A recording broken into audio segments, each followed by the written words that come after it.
Man, things are getting real for Donald Trump in the criminal case against him in New York City, specifically regarding the gag order against him. Now, early this morning before trial got underway, Judge Juan Merchan had a hearing on the gag order, which bars Donald Trump from talking about witnesses, the jury, court staff and their families, etc.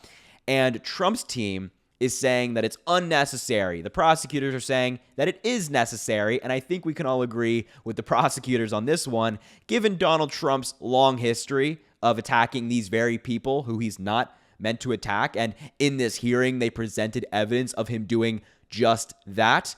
Now, that's obviously big news, but that's not the last piece of news we got today that's significant regarding the gag order against Donald Trump, because ABC News is now reporting, and here's the headline from the article, you can see it on your screen, that the Secret Service is preparing for if Trump is jailed for contempt in the hush money case. And the subheading says, Judge Merchan on Tuesday reserved a decision after a contentious hearing.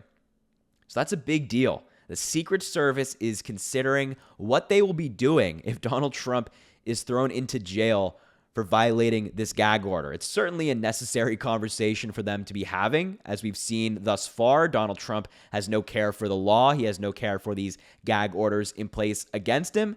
And so much so that even the Secret Service has taken notice at his carelessness, and they're taking measures just in case Judge Juan Merchan jails him this time. The first paragraph of the article says the U.S. Secret Service held meetings and started planning for what to do if former President Donald Trump were to be held in contempt in his criminal hush money trial, and Judge Juan Merchan opted to send him to short-term confinement. Officials familiar with the situation told NBC News. Now, I think it's important to note that the prosecutors are not asking for jail time for now. As you can see in this paragraph in the article, Assistant District Attorney Chris Conroy said, quote, "We are not yet seeking an incarceratory penalty, but the defendant seems to be angling for that." Now, that is very important comment that the prosecutor just made there, that right now they're content with some fines that they are seeking. They're seeking around $1,000 for each violation of the gag order, which I believe to be the max via the law.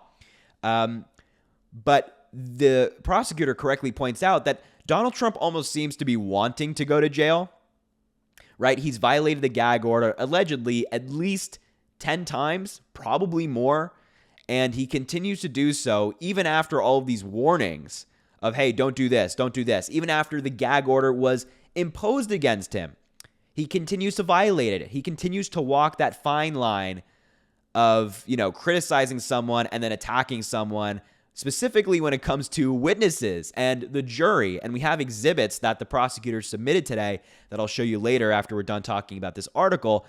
But this guy obviously is walking this fine line. Donald Trump is pushing the bounds of the law, which we've talked about before. He's seeing that, if this gag order really means anything, is it just, thousands of dollars that he has to pay and he'll get his supporters to pay inevitably with their donations? Or is he actually going to go to jail? And of course, Donald Trump is thinking, oh, how do I fundraise? How do I victimize myself if I do go to jail?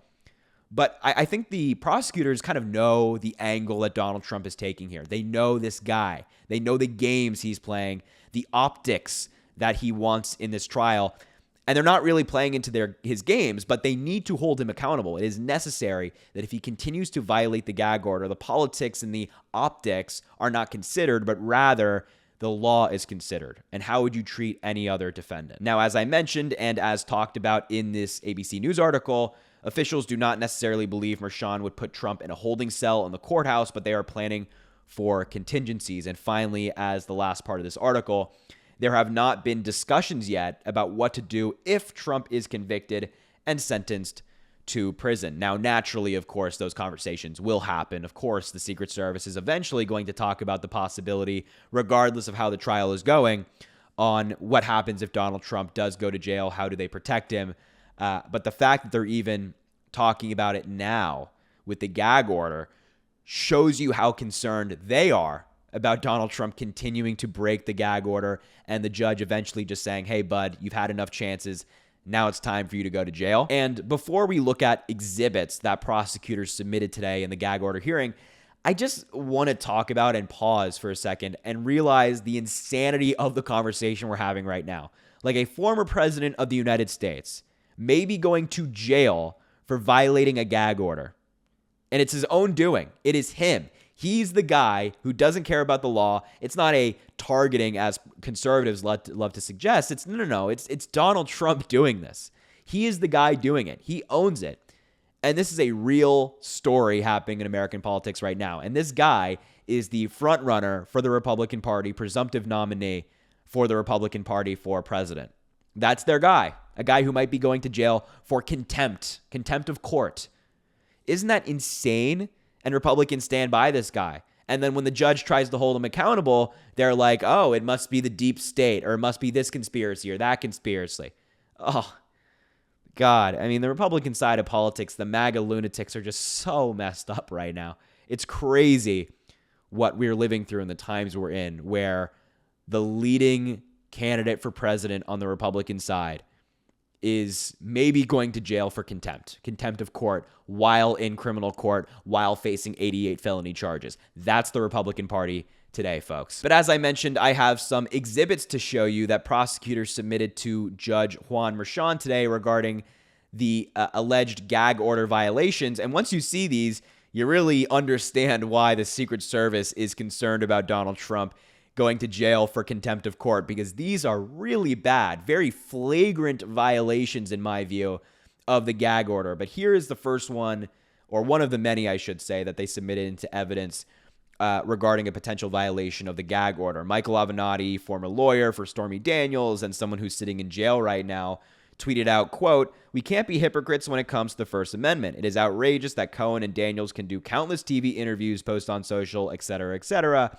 And Donald Trump responded to that tweet saying, "Thank you to Michael Avenatti for revealing the truth about two sleazebags who have, with their lies and misrepresentations, cost our country dearly."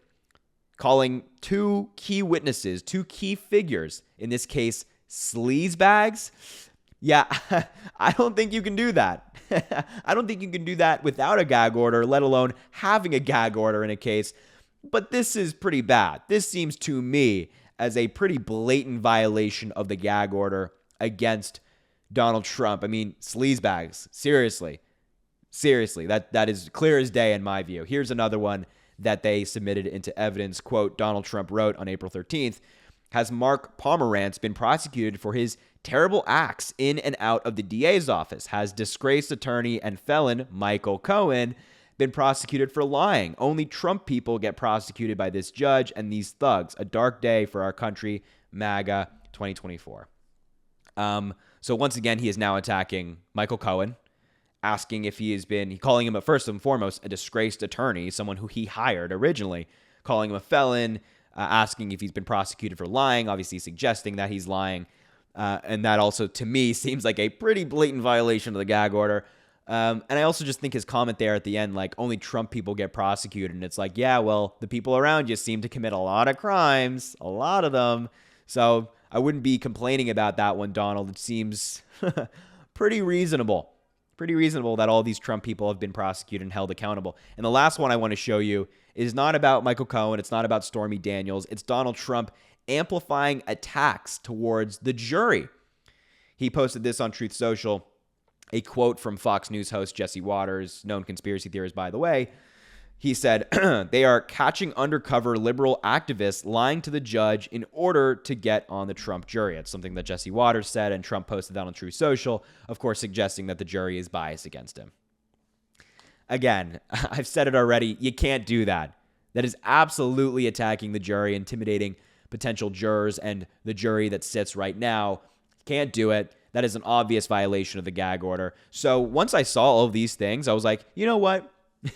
It makes sense why the Secret Service is concerned about Donald Trump going to jail for contempt and why they're making plans already.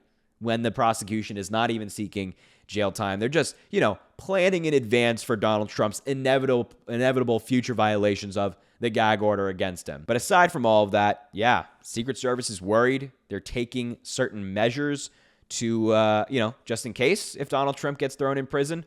And that's a pretty big deal. Pretty big headline for a former president of the United States. But as I've said before, couldn't happen to a better guy.